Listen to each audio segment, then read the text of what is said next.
And for the ladies that do not braid hair and got men with hair, y'all gonna have to figure that out. Because I do my husband hair. And he be sitting in between my legs. Ain't no way I can see you. It's no way. And I know women got chairs and stuff like me.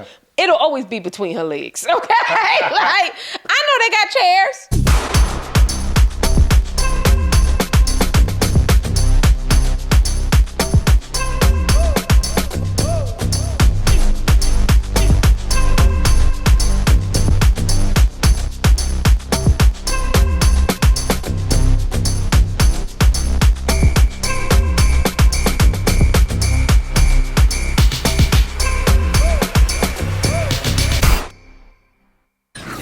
Hey my loves, welcome back to our channel. Thank you so much for joining us again. I'm your girl Intisar Eleanor.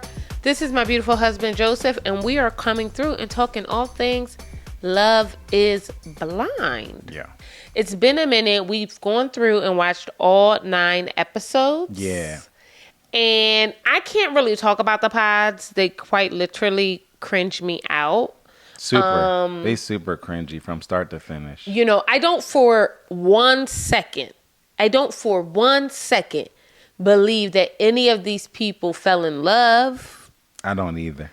But I do believe after 3 days, after 4 days, everybody's like, I love you. I love you too. Oh my God. I almost find it I don't want to overuse the word disingenuous. I almost find it deprecating to what actual love represents and what love is. Mm-hmm. And I think that although we are reviewing this show, my honest feelings about it is that shows like this is the reason why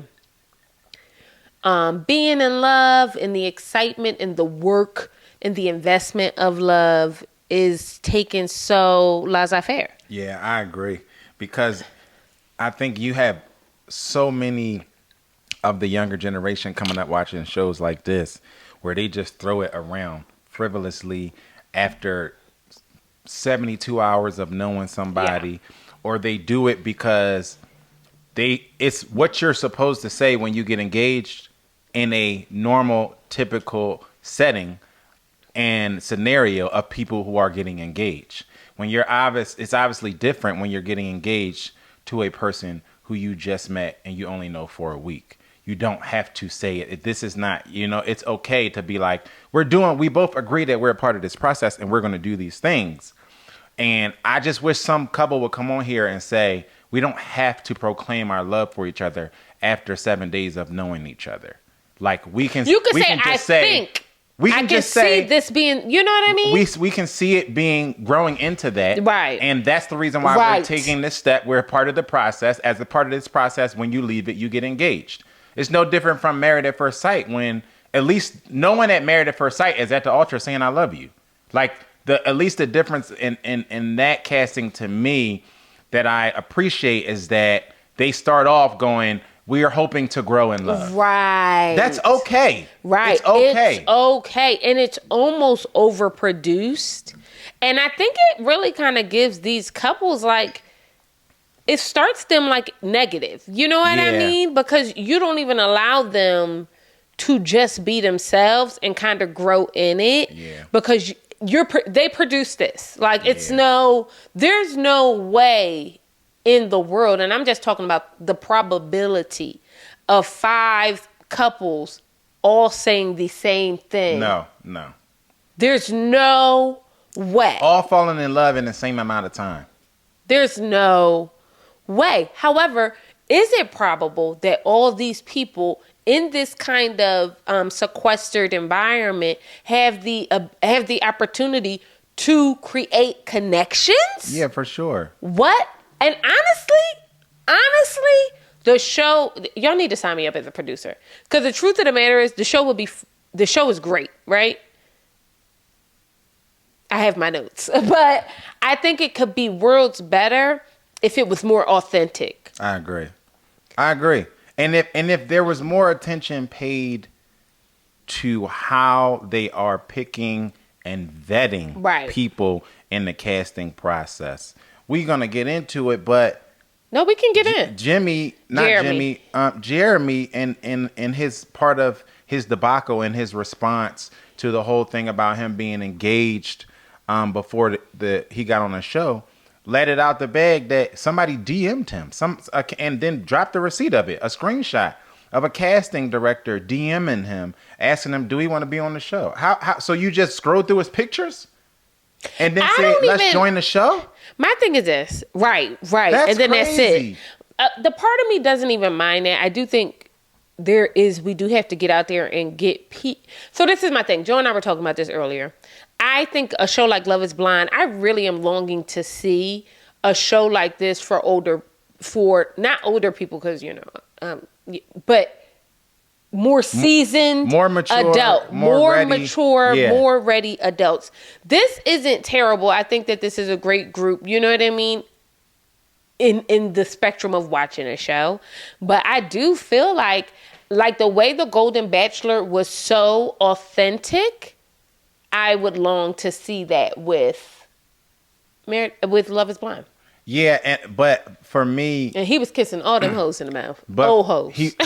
He was, but for me, you can tell that they were a lot more serious about their picking and their casting process. They don't got that kind of time. Right. They don't have that kind of time. Right. And I appreciate that part of it. Not only that, but with a younger cast, you have to be more stringent in the casting process. Yes. To avoid all of these people who now fit the bill as aspiring influencers. Like, let me give you an example. Jessica. There's no reason in the world, and I mean this with all due respect, there's no reason in the world a woman who is a mother of a 10-year-old baby should be going on anybody's show and not vet. Like, there should be so many levels of vetting, being around this person, doing all these things. Right. You know what I mean? Right. That's what I mean. The idea, it's almost mental illness to me. It is. That's what I mean. So her husband was potentially say she makes it. Her husband is potentially just plucked from Instagram DMs. That's crazy. You know how crazy that sounds? But then you have all of these people who now you have to seriously vet them because you have to weed out the people with the ulterior motives. I'm just trying to get my followers up. I'm trying to get my business off the ground. Trying to get my modeling campaign. You have to take those people out and just whittle it down to the people that are here for love. And when you're dealing with a younger cast, it's harder.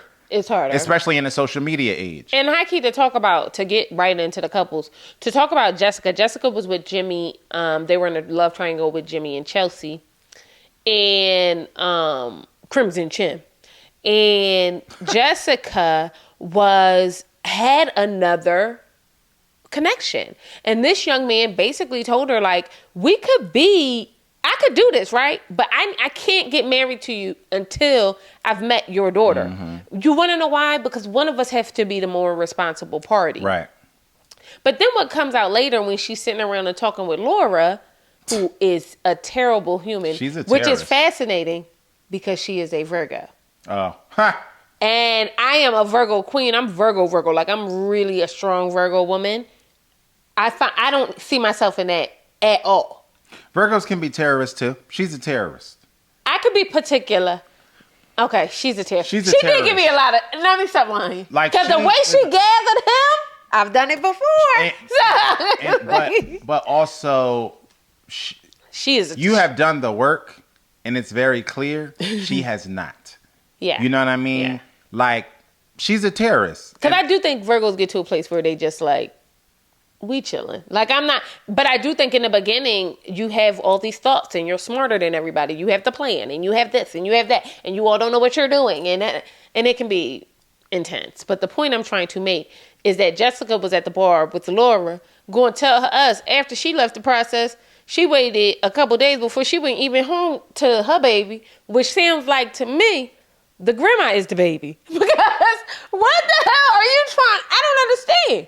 Where's your child? But not the same woman who sat up here for, I don't know, 5, 6, 7, how many episodes, and cried about how, I mean, like she was mother of the year. The grandma is the baby. Only for you to leave the show, go home, and for 2 days be in your house by yourself and not tell your daughter that you're home. And then you volunteer this information. After you went on a show to find a husband you've never seen, met, vetted, ran a background check on. And let me tell you a little bit. I grew up in a single parent home. Essentially, my dad was always around, obviously. He was a good dad, but my mom was the primary parent. You know what I mean? For sure. And I remember my mom really didn't start dating until we was like, what, 17? Mm-hmm. So like 11th grade? Yeah.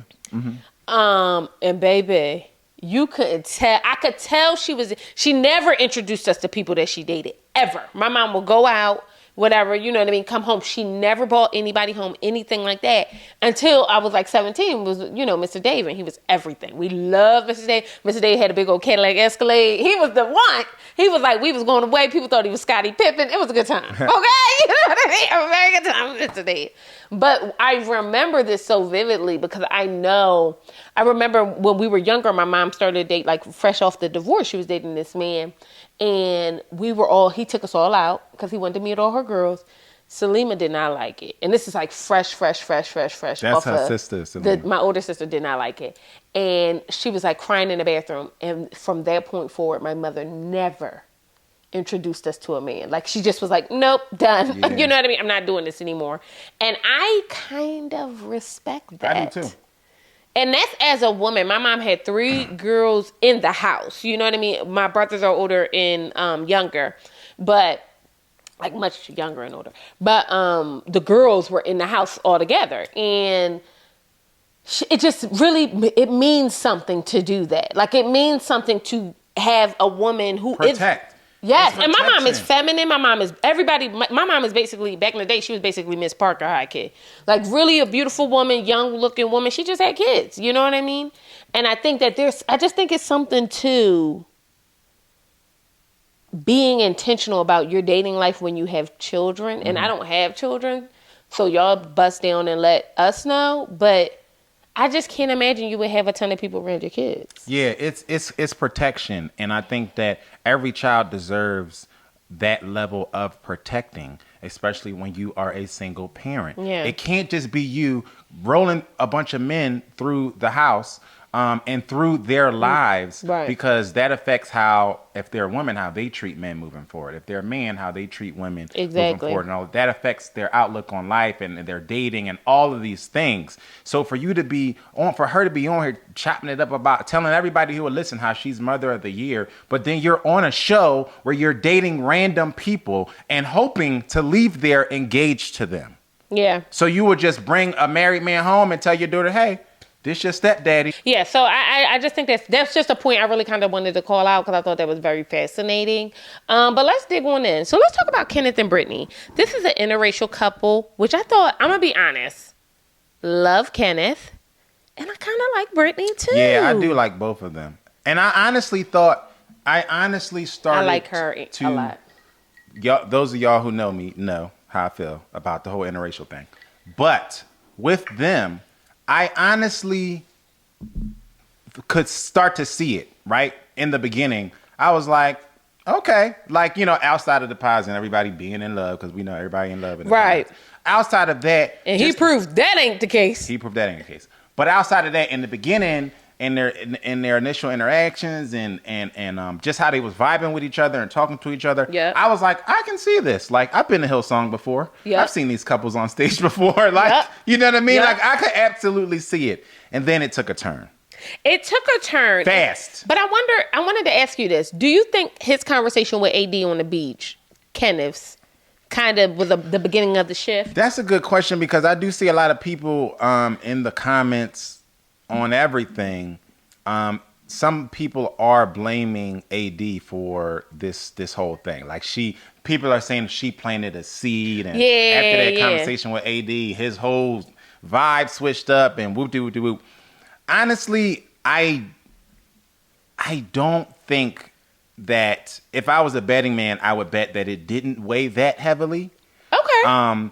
I don't know that he was. I don't have the evidence that shows that he was that close to AD. That she can say something on a beach in a 10, 15, however long the conversation was, and it would completely change his outlook on the woman that he had been talking to for the past umpteen days, to the point where his whole vibe switched up, and he was like on a boat, on a yacht with her, ignoring her pretty much. You know what I mean? I know. And the thing is, she did say some things that to me I felt was like problematic.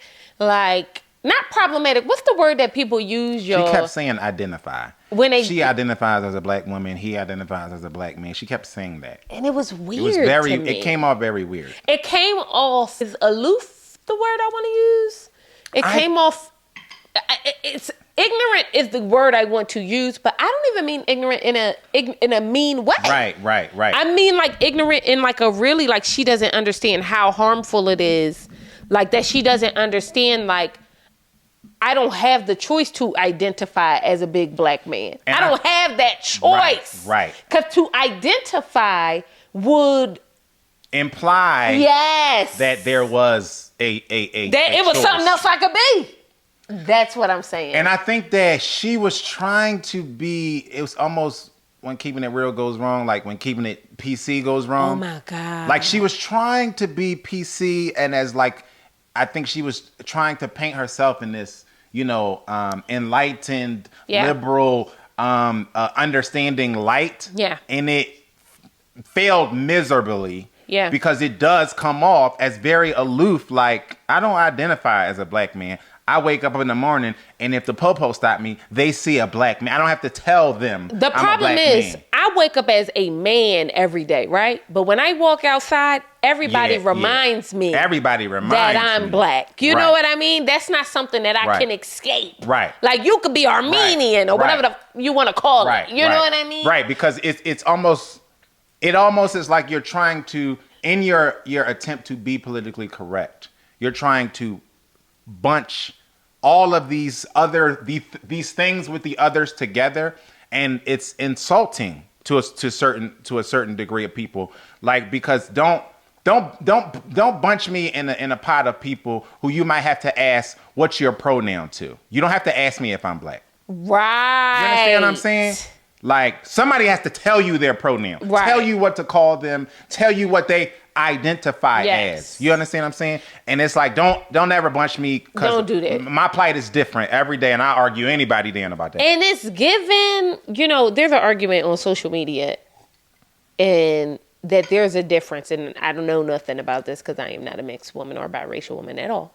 But there's an argument that there's a difference in the rearing if you're in an interracial relationship and the mother is other or the mother is black. Mm-hmm. The kids almost grow up understanding deeply that they are black if they are born from a black mother. Oh, yeah. Versus, which is so fascinating. It is. That is fascinating. You know what I mean? Versus if they have a mother who isn't black, which makes sense, right? But then it makes you think, how do you raise kids then? Do we raise it with them not understanding the implication of them being brown people or what that means in society? So I'm saying all that to say that's the only thing I feel wrong with her. And I feel like that's something that she would be open to having a conversation about. I don't think that there's something. I don't think it was malicious. It didn't feel like it was coming from a mega hero, a mega hat card carrying, or somebody who's trying to erase your identity. No, it didn't feel that way. It didn't come off that way. She just was using words. You know what I mean? She actually feels part of the reason why I felt so bad about this situation, how it went down between her and Kenneth, was because she actually feels very genuine to me. It feels like she was genuinely happy to be around Kenneth. Yes. She was genuinely excited about the possibility of marrying this man and building a life and going through this process. And Kenneth is on his phone. But, so he's a Virgo. Is he? She's a Virgo. She's a Virgo and he's a Virgo. And I love these kind of moments, right? Because we never really get to see two sides of the coin when it comes to like male, how different. Because Virgos are also very nurturing. And you know what I mean? And you can see that. I can see that in her immediately. And you can see how she chooses her words. Because we also do that. You know what I mean? So, but also with him, the disconnect, the coldness, the dismissiveness. You know what I mean? The introvert part of it. Like, you know, like I always tell people, like, people always laugh when I say, like, I'm an introvert. I'm like, yo, I can just not I don't want to, sometimes I get anxiety about interacting with people. Like, I'm going on, I'm talking, you know what I mean? So I understand all those pieces of him. But what I understood the most was when he was like, oh, so it's over? Good. Bye.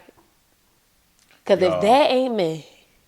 That was so... I felt triggered. It was so cringy and also confusing. I thought, like... I felt for that baby. I almost wanted to rewind it back to make sure... She ain't said the N-word. No, that was not... Because it would have to... It escalated. I almost wanted to rewind it back to make sure that my, like, internet didn't skip the TV. Like, because it literally cut from, like...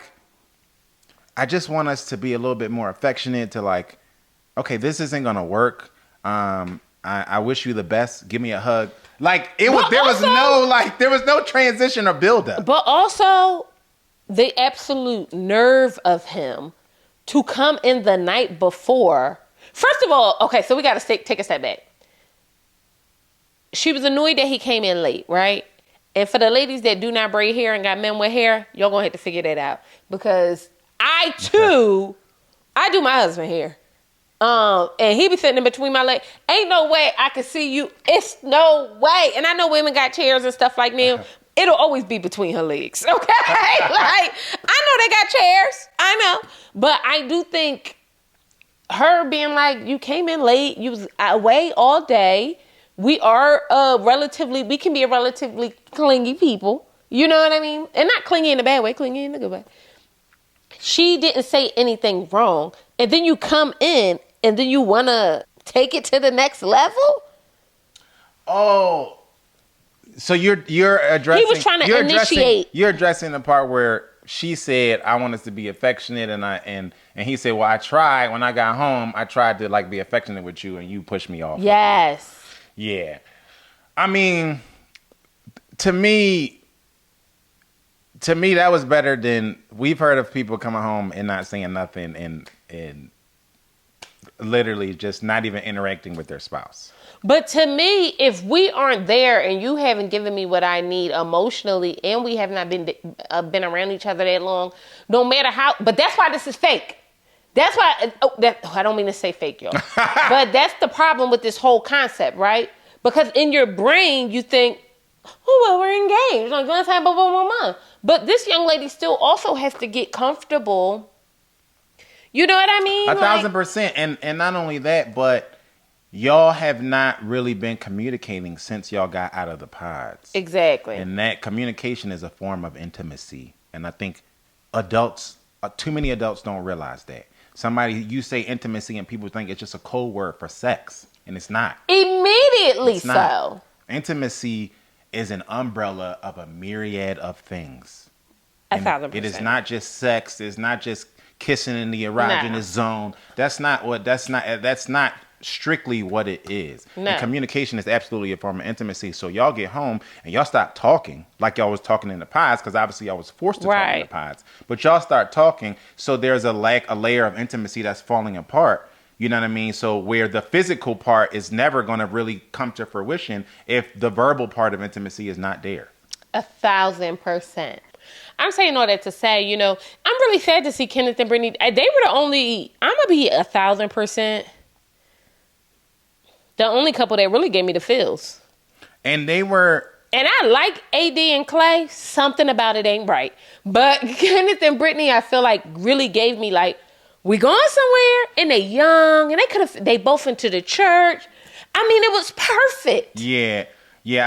I thought that they had, I honestly thought that they had the most promise. Initially, it was AD and Clay and Kenneth and Brittany to me. Everybody else really felt like super shaky and not it. But what did I tell you the first time he started talking about church? I have a theory, y'all. I have a theory that when men bring up church early on in the conversation, or God early on in the conversation, it's to be manipulative. You did all of that, and then you I couldn't even understand how he treated her in that moment. I still don't understand it. You did all of that. Oh yeah, you know I'm a praise and worship leader and da da da da da. Like what? Like, but you have no character. You see what I'm saying? Yeah. So it's like, it's weird. It's almost manipulative to me. Yeah, it was like he was trying to build up. It's almost a red flag. And sell himself to her only to get home and completely shut down as soon as he got home. It was like a clock. It was like he walked through the door and his personality turned off. But that's the fundamental issue with this show, because you know what the first thing he said when he got back? Oh, I'm so glad to have my phone. He did, yeah. We need people who need to understand that you are in an incubator. Yeah. You know what I mean? Not to say that you won't have contact with the outside world. No one is saying that. But you are principal. And I mean this with all due respect. You are not curing cancer. You are literally a part of, the day-to-day for making sure we get the next bit of doctors. But the truth of the matter is, the teachers are the one that's more like, you, the administration. It is somebody there. There's literally, if you're the principal, guess what there is? A vice. Right. They literally give you somebody to tag team with just so you can be, you know what I mean? So like for me, it was kind of like, oh, I hate when people, you know what I hate? Oh, I'm so busy. I got to answer all these. Yeah. He was doing a lot of that, which it was clear that something. The problem is when you don't communicate. It's funny because I was talking to my niece about this today. When you don't communicate in relationship, it leaves your partner up to assuming. And so now the internet is running wild with all of these different scenarios of why Kenneth just shut down. Somebody said maybe he thought as a principal, it's not a good look for him to be on camera every day. Somebody brought up another thing, and all of them were like kind of plausible. And because you don't know, he didn't in their breakup conversation felt like it was all of 10 minutes. It felt like it was all of 10 minutes. It felt like they filmed it one shot. And one shot, all of 10 minutes, and then they hugged. He went upstairs, got on his phone again, and bounced. Yeah. So there was no... I know Brittany has to be in shambles because she can't even tell people what happened. I'm sure her girlfriend's like, what happened? She like, I don't know. Like, I really do feel for Brittany. I do too. Really, really liked her. Because I think she could be with another pairing. She could be a very good spouse. I think she was, at 24 years old, a very young lady. She, to me, was, out of these 5 women. Oh, yeah. The most promising. Mm-hmm. You know what I mean? Yeah. Like, and I mean that with all due respect. The most promising. She's the only one who I think even ready. I agree. I agree with that. At 24 years old. And that's just from the whole... I don't know. I don't know. I do this a lot because it's never face value for me. I don't know if y'all ever watching anything and things are just happening. It is never face value for me. I'm always thinking like, no, what was the root cause of that? Mm-hmm. The 5 whys. Why? That's me. Like, you know what I mean? And for me, when I think about some of the behaviors that some of these other people have, they bound to drizzle. Okay. Yeah, I'm about to bring it back. So let's talk about, I would say let's talk about Amy and Johnny. Johnny is weird to me. He's giving very much Chucky Doll. It's really nothing to talk about with Amy and Johnny. It's really not. She's not on birth control. It feels like he's trying to force her to get on birth control. But the reality of it is they need to go these separate ways faster than Kenneth and Brittany did. Because with all due respect, Amy is Latina. She's going to get pregnant if you breathe on her. She's adamant about not getting on birth control. But she also wants a family soon. Okay, so. My point. Okay. And they have very different stances on such a monumental issue. He's very much so like, I don't want to do this right now. And she's like, if it happens, it happens. Y'all not figuring this out. You're not figuring this out. Their relationship is really plain white bread. They were. So whack. There was no substance here from the beginning. They're super forgettable with all due respect. They're not going to get over this issue. So I think they should have just cut bait and go ahead. Move y'all on. know how there's typically like other couples that actually get engaged, but they don't get filmed? Yeah. You trying to tell me that Amy and Johnny was one of those that made the cut? Right. Like, you know what I mean? Maybe something bigger is going to happen. I have several issues with Johnny, one of which I don't live in a place of lack. Anybody who knows me knows that. And Johnny's thing is he wants to be very frugal. He doesn't want to go out too much. He don't want to do this, don't want to do that, because he wants to retire early, right? But capitalism is so hilarious because, you know, in 2020, the interest rate was 2%. To purchase a home, okay? And then guess what? Now 2 years later, it was 7, 8, 9%. So the world has a way, and I'm not saying don't save, guys. I'm not saying don't do what you need to do. Obviously, you know, don't be shopping at the person you want to be. Yeah. Shop for the person that you are, kind of thing. But I do think that is also a red flag for me because you already came in here. First of all, you don't even know what I'm contributing. Right. That's number one. So, because I'm big on that. Like, I don't have no problem with being a partner. You know what I mean? But that's number one. And number two, I don't operate, and me and Joe had these conversations all the time. I really am currency. I do not operate from a place of lack. I don't even like when people around me talking about money like it's finite. I like when and Joe know that I will get like in a tizzy. Like, I always got money. Let me tell you something. You know this. I moved to LA. I was in a transition period and going through a separation, all this stuff like that. And, you know, I was with somebody who paid everything. And so my life was in shambles, is what I'm trying to say. And I had no money. And I vowed to myself, like literally in my brain, I said, this will never happen to me again. I will never go through this again. And just that.